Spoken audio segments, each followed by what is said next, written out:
आज की कहानी है पहले प्यार, भरोसे और डिजिटल दुनिया में दिल टूटने की। और ये कोई फिल्मी कहानी नहीं, ये असल जिंदगी की कहानी है। चलिए इसे समझते हैं। मैंने खुद से उतना प्यार नहीं किया था जितना मैं उससे करने लगा था। सोचिए, इस एक लाइन में कितना कुछ छिपा है। यही वो एहसास है जो इस पूरी कहानी की नींव है। तो कहानी शुरू कहां से होती है? ये एक मॉडर्न लव स्टोरी है जिसकी शुरुआत पूरी तरह से ऑनलाइन हुई थी, बिना कभी आमने सामने मिले। सब कुछ इतनी तेजी से हुआ कि यकीन करना मुश्किल है। अगस्त 2017 की बात है। एक नज़र, फिर एक फेसबुक फ्रेंड रिक्वेस्ट, और देखते ही देखते 2 अगस्त को पहली बार फोन पर बात हुई। डिजिटल कनेक्शन कितनी जल्दी बन सकता है ना? और यहीं पर इस कहानी का सबसे हैरान करने वाला हिस्सा आता है। वो असल में कभी मिले ही नहीं थे। उनका पूरा का पूरा रिश्ता सिर्फ तस्वीरों, टेक्स्ट मैसेजेस और फोन कॉल्स पर बना था। अब तक तो सब ठीक चल रहा था, एक प्यारी सी ऑनलाइन दोस्ती। पर फिर एक ऐसा मोड़ आया जिसने सब कुछ बदल कर रख दिया। बातचीत शुरू हुए सिर्फ 5 दिन हुए थे, सिर्फ 5 दिन। और 7 अगस्त को लड़की ने कह दिया, आई लव यू। और लड़के का रिएक्शन, मतलब उसे तो यकीन ही नहीं हुआ।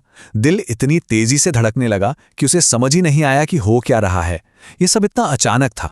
थोड़ी हैरानी के बाद उसने भी जवाब में आई लव यू टू कह दिया, और बस यहीं से उनका रिश्ता ऑफिशियल हो गया।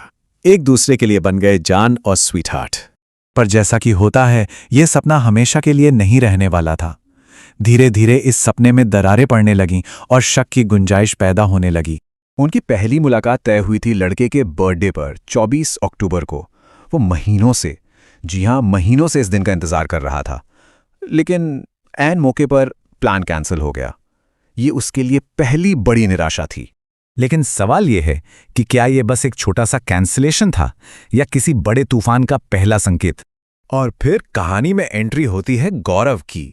एक तरफ उसकी दोस्त आस्था कहती है कि गौरव उसका बॉयफ्रेंड है, और दूसरी तरफ वो खुद कहती है कि अरे नहीं, गौरव तो सिर्फ मेरा दोस्त है।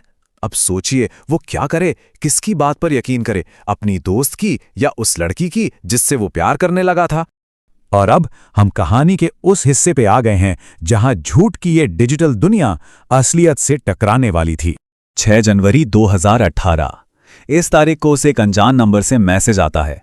ये मैसेज था गौरव का, और इस एक मैसेज ने सब कुछ खत्म कर दिया।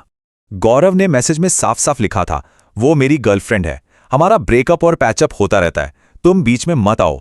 उसने तुरंत लड़की को मैसेज करके सच जानना चाहा। उसने मैसेज देखा, पढ़ा भी, और फिर बिना कुछ कहे ऑफलाइन हो गई। और उसकी ये चुप्पी ही अपने आप में एक जवाब थी। और अगर कोई शक बचा भी था तो गौरव के अगले मैसेज ने उसे भी खत्म कर दिया। उसने एक स्क्रीनशॉट भेजा। इसमें लड़की ने गौरव को लिखा था, मैं तुम्हारे बिना नहीं रह सकती। ये वो सबूत था जिसे छुटलाया नहीं जा सकता था। सच तो अब शीशे की तरह साफ था। तो इसके बाद क्या हुआ? कैसे खत्म हुआ ये डिजिटल रिश्ता? रिश्ते का अंत बहुत ही तेजी से और कह सकते हैं बहुत बेरुखी से हुआ। उसने एक ब्रेकअप लेटर भेजा। जवाब में सिर्फ 2 शब्द आए, आई एम सॉरी। और इसके तुरंत बाद उसने लड़के को फेसबुक पर ब्लॉक कर दिया। बस कहानी खत्म। और इस दिल टूटने का असर उसकी जिंदगी पर बहुत गहरा पड़ा। फेसबुक डिलीट हो गया, सोशल मीडिया से दूरी बन गई, दोस्तों से मिलना जुलना बंद हो गया। वो पूरी तरह से अकेला पड़ चुका था और खुद से नफरत करने लगा था। इस अंधेरे से निकलना आसान नहीं था। यहां से शुरू हुआ उसके ठीक होने का एक बहुत लंबा और मुश्किल सफर। 2 साल, पूरे 2 साल तक वो इस दर्द से बाहर नहीं निकल पाया। वो बस उसी एक याद में, उसी एक धोखे में फंसा रह गया। और जब ऐसा लगता है कि सब खत्म हो गया है, तब एक दोस्त ही काम आता है।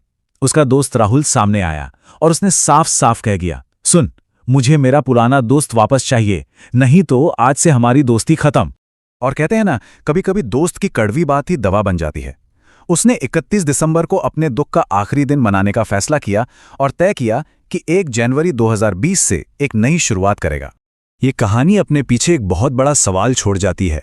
उस प्यार के दर्द से कोई कैसे उभरे जो असलियत में कम और ख्यालों में ज्यादा जिया गया हो। रिश्ते होते हैं ये आखिर बनते कैसे हैं? कभी सोचा है लोग हमारी जिंदगी में आते ही क्यों हैं? ये सवाल हम सबके मन में आता है। सदियों से चली आ रही एक सोच है जो हमें रिश्तों को बड़ी आसानी से समझाती है। कहा जाता है कि लोग हमसे 3 खास वजहों से जुड़ते हैं। चलो एक एक करके इन्हें समझते हैं। सबसे पहले वो रिश्ते आते हैं जिनका कनेक्शन सीधा हमारे दिल से होता है। इसे कहते हैं भाव से आना, मतलब जब कोई सिर्फ प्यार और अपनेपन के एहसास से जुड़ता है। और सलाह सीधी सी है, ऐसे रिश्तों को खुले दिल से अपनाओ, ये सबसे सच्चे होते हैं। अब बात करते हैं उन कनेक्शंस की जो किसी जरूरत से पैदा होते हैं। इसे कहते हैं अभाव से आना, यानी जब किसी को हमारी मदद की जरूरत होती है। यहाँ सीखने वाली बात यह है कि ऐसे में बिना शर्त मदद करनी चाहिए। यही तो असली इंसानियत है। और आखिर में वो रिश्ते जो हमारे रुतबे या असर की वजह से बनते हैं, इसे कहते हैं प्रभाव से आना, जब लोग हमारी कामयाबी या रुतबे से आकर्षित होते हैं। इसे बोझ नहीं, एक आशीर्वाद समझो। इसका मतलब है कि आप किसी के लिए प्रेरणा बन रहे हो। तो फिर इन सबसे बड़ी सीख क्या मिलती है? चलो देखते हैं। याद रखो, हर रिश्ता खास होता है, इससे फर्क नहीं पड़ता कि वो शुरू कैसे हुआ। हर मुलाकात, चाहे छोटी हो या बड़ी, हमें कुछ न कुछ सिखाकर ही जाती है। तो सवाल यह है कि इस समझ को अपनी रोज की जिंदगी में कैसे इस्तेमाल करें। ये एक छोटी सी डेली प्रैक्टिस है।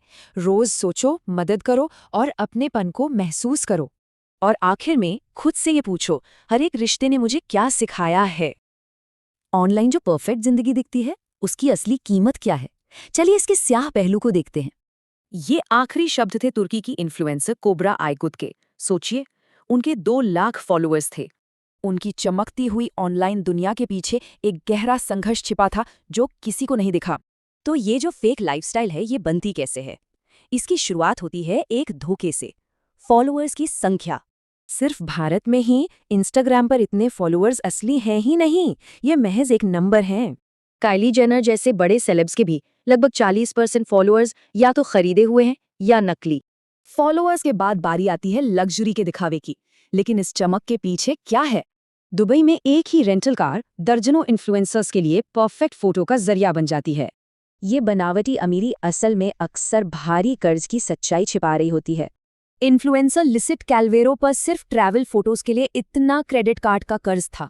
ऑनलाइन इमेज और असलियत के बीच का ये फासला कभी कभी हैरान कर देता है।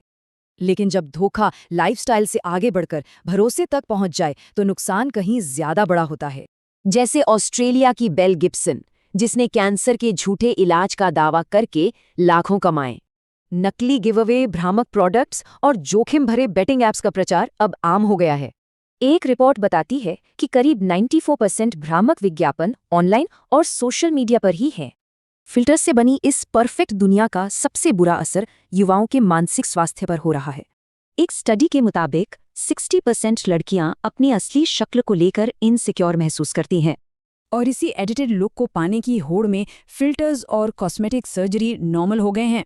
खतरनाक सर्जरी से लेकर स्टेरॉइड तक ऑनलाइन परफेक्ट दिखने की चाहत जानलेवा भी हो सकती है। और कैमरे के पीछे क्रिएटर खुद लगातार कंटेंट बनाने के प्रेशर और बर्नआउट से जूझ रहे हैं। फॉलोअर्स घटने का दबाव इतना था कि 24 साल की क्रिएटर निशा अग्रवाल ने अपनी जान ले ली। तो सवाल ये है कि इस डिजिटल दुनिया में खुद को कैसे सेफ रखें? जवाब है जागरूकता। तो जरूरी है कि सवाल करें, वेरीफाई करें और अपनी फीड को समझदारी से चुनें। उन क्रिएटर्स को सपोर्ट करें जो वाकई कोई वैल्यू दे रहे हों, न कि सिर्फ एक सपना बेच रहे हों। तो खुद से पूछना जरूरी है, हमारी फीड का कंटेंट हमें बेहतर बना रहा है या